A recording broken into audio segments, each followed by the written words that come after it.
আম্মু, আমি আর পারছি না। তোমরা সব বন্ধ করো প্লিজ। কেন, কি হয়েছে? আর তুই কি পারছিস না? তোমাদের জন্য কি আমি একটু সাধারণভাবে চলতেও পারবো না? আমি যেখানেই যাই সেখানেই বডিগার্ড আমার সাথে যায়। এই বডিগার্ডের জন্য আমার ফ্রেন্ডরা পর্যন্ত আমার সাথে তেমন একটা কথা বলতে চায় না। বডিগার্ড তো রাখা হয়েছে ওর যেন কোনো ক্ষতি না হয়। কেন? আমি কি আমার আত্মরক্ষা করতে পারি না যে বডিগার্ড রাখা লাগবে? আর তাছাড়া আমি তো বিভিন্ন ধরনের ফাইট জানি এবং আমার কাছে লাইসেন্স সহ পিস্তল আছে। এগুলো থাকতে আমার বডিগার্ডের কি দরকার? দেখ বাবা, তোর আব্বু একজন বড় বিজনেসম্যান, ফলে তার অনেক শত্রু হয়ে গেছে।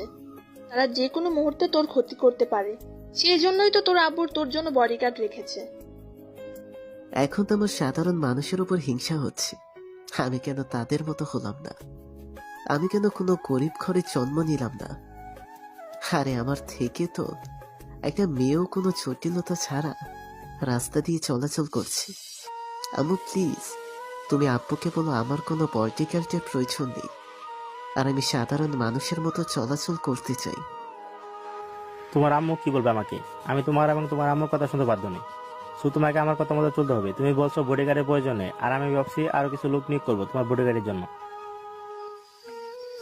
আমি আর কিছু না বলে মাথা নিচু করে আমার রুমে চলে আসলাম, কারণ আব্বুকে যদি কিছু বলিও তা আব্বু শুনবে না। আব্বু তার নিজের সিদ্ধান্তের উপর অটুট থাকে। এবার আমি আমার পরিচয় আপনাদের বলি। আমার নাম সাব্বির ইসলাম। আমার আব্বু মিস্টার রফিক চৌধুরী, একজন বড় ব্যবসায়ী, আর আমরা বর্তমানে এখন লন্ডনে থাকি।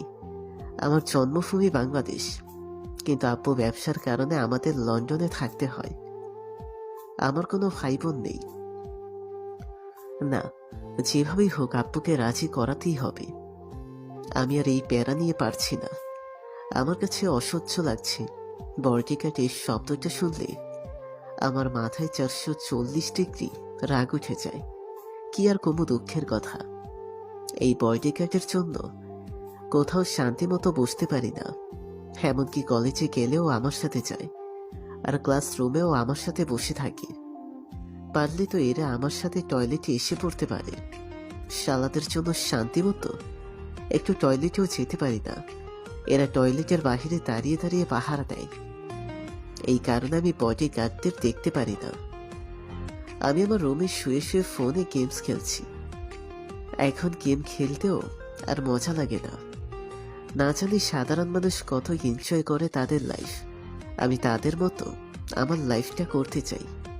আমি এসব মনে মনে ভাবছি। রাতে খাবার টেবিলে আমি আর আব্বু খেতে বসলাম। আম্মু আমাদের খাবার পরিবেশন করে। আম্মু টেবিলে বসে বলল, আব্বু, হো আব্বু, আমার লক্ষ্যে আব্বু, শোনো না।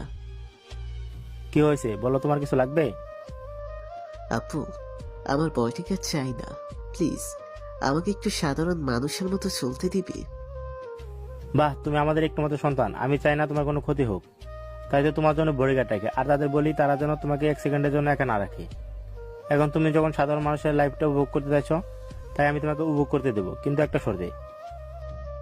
তোমার সব শর্ত আমি মানতে রাজি। শর্ত একটাই, তুমি এই দেশে সাধারণ মানুষের মতো চলতে পারবে না। তোমাকে বাংলাদেশে থাকতে হবে যদি তুমি চাও।